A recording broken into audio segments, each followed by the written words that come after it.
खबर उत्तर प्रदेश में हो रहे उपचुनाव को लेकर आप तक पहुंचाते हैं, जहां पर 10 सीटों पर उपचुनाव को लेकर पार्टियों की अपनी तैयारी है। तारीखों का ऐलान अभी नहीं हुआ है, मगर इस उपचुनाव में बीएसपी के उतरने से मामला दिलचस्प हो गया है। एक दिन पहले बीएसपी सुप्रीमो मायावती ने पार्टी की बैठक की थी और ऐलान किया था कि सभी 10 सीटों पर बीएसपी चुनाव लड़ेगी। इतना ही नहीं, बीएसपी ने फूलपुर से शिवबरन पासी और मझवा सीट पर दीपक तिवारी को प्रभारी बनाया है। माना जा रहा है इन सीटों पर इन दोनों लोगों की उम्मीदवारी करीब करीब तय है। बीएसपी जिलेवार सर्वे भी करा रही है और उम्मीद जता रही है कि इस उपचुनाव में वो अच्छा प्रदर्शन करेगी और सभी सीटें जीत लेगी। बीएसपी अखिलेश यादव को भी अपने निशाने पर ले रही है।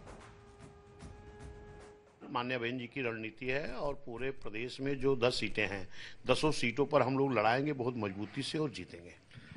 क्योंकि कल बैठक हुई है, जो चर्चा है कि फूलपुर और मझवा यानी कि मिर्जापुर के दो नाम जो हैं वो आप लोगों ने फाइनल किए हैं, पासी और ब्राह्मण का गठजोड़ बना रहे हैं, क्या कुछ तय है नाम? देखिए, बहुजन समाज पार्टी का एक नारा है, जिसकी इतनी संख्या वाली उसकी उतनी हिस्सेदारी, तभी इस देश में सब समाज के लोगों को राजनीतिक भागीदारी मिली है। उसके तहत बहुजन समाज पार्टी का सब समाज के साथ गठबंधन है और प्रत्याशी ने अभी प्रभारी मान्या बहन के निर्देश पर घोषित किया जा रहा है, जिसमें मझवा से दीपक कुमार तिवारी उर्फ दीपू हैं और जो फूलपुर है वहां से हमारे शिवबरन पासी हैं, पासी समाज से। ये 2 प्रभारी अभी घोषित किए गए हैं, बाकी और प्रभारियों की सूचना जल्द से जल्द आपको मिल जाएगी। जिला प्रभारी मंत्री सूर्य प्रताप शाही भी मिल्कीपुर के कार्यकर्ताओं के साथ लगातार बैठक कर रहे हैं। बीजेपी अयोध्या से सटे अंबेडकर नगर की कटेहरी विधानसभा सीट पर भी पूरा दमखम लगाने को तैयार दिखती है। यहां जल शक्ति मंत्री स्वतंत्र देव सिंह को प्रभारी बनाया गया है। चुनावी समीकरणों को देखा जाए तो वर्ष 1991 के बाद बीजेपी को यहां जीत नहीं मिली है। बात अगर सपा की करें तो अखिलेश यादव उपचुनाव को लेकर एक्शन मोड में दिखाई दे रहे हैं। 10 सीटों पर होने वाले उपचुनाव का टिकट पाने की खातिर अखिलेश से मिलने के लिए दावेदारों का तांता लगा हुआ है। अयोध्या से अवधेश प्रसाद के बेटे को टिकट मिलना लगभग तय माना जा रहा है। सूत्रों के मुताबिक अन्य सीटों पर पार्टी अंबेडकर नगर में लालजी वर्मा की बेटी या पत्नी को टिकट दे सकती है।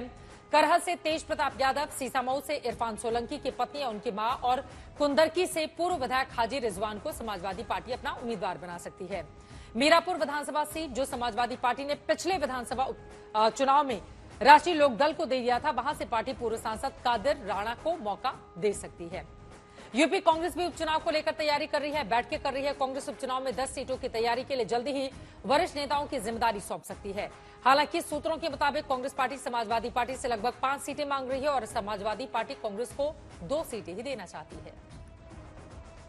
हमारा संगठन निरंतर काम कर रहा है। अभी जो चुनाव लोकसभा के हुए थे उसमें भी हमने इन सीटों पर एक अच्छा प्रदर्शन किया था। बहुत सारी सीटें तो हमारे खुद के विधायकों के पास थी, साथ ही जो हमारे पास नहीं भी थी वो हम कम अंतर से हारे थे। तो हमारा लक्ष्य ये है कि हम ये 10 से 10 उपचुनाव जीतें और जो जनता ने हमें लोकसभा में जनादेश दिया है इसको विधानसभा में भी जमीन पर लाएं। उपचुनावों को लेकर के भारतीय जनता पार्टी आज हर स्तर पर तैयारी बैठकें कर चुकी है, जनता के साथ सीधा संवाद कर रही है। मुख्यमंत्री और उप मुख्यमंत्री द्वय सहित पूरा मंत्रिमंडल आज अलग अलग स्थानों पर बैठकें कर रहा है। पार्टी का संगठन लगातार सक्रियता से बूथ अध्यक्षों के साथ संवाद कर रहा है। हमारे लिए हर सीट महत्वपूर्ण है। इन उपचुनाव में सभी की सभी सीटों पर भारतीय जनता पार्टी अपने एनडीए अलायंस के साथ विजय की पताका लहराने वाली है। वहीं बहुजन समाज पार्टी ने पहली बैठक की है और इस बार वो दम ठोक रहे हैं कि वो भी पहली बार उपचुनाव लड़ेंगे। और समाजवादी पार्टी तो अभी भी अपने बलात्कारी नेताओं को बचाने में लगी हुई है। उसके लिए उपचुनाव की तैयारी का अभी समय नहीं है। ये जाति मजहब के आधार पर राजनीति करने वाले लोग ये केवल जाति मजहब के आधार पर आते हैं, जबकि भारतीय जनता पार्टी अपने बूथ स्तर पर कार्यकर्ताओं के परिश्रम से, अपने किए गई सरकार की उपलब्धियों के आधार पर जनता से वोट की अपील कर रही है।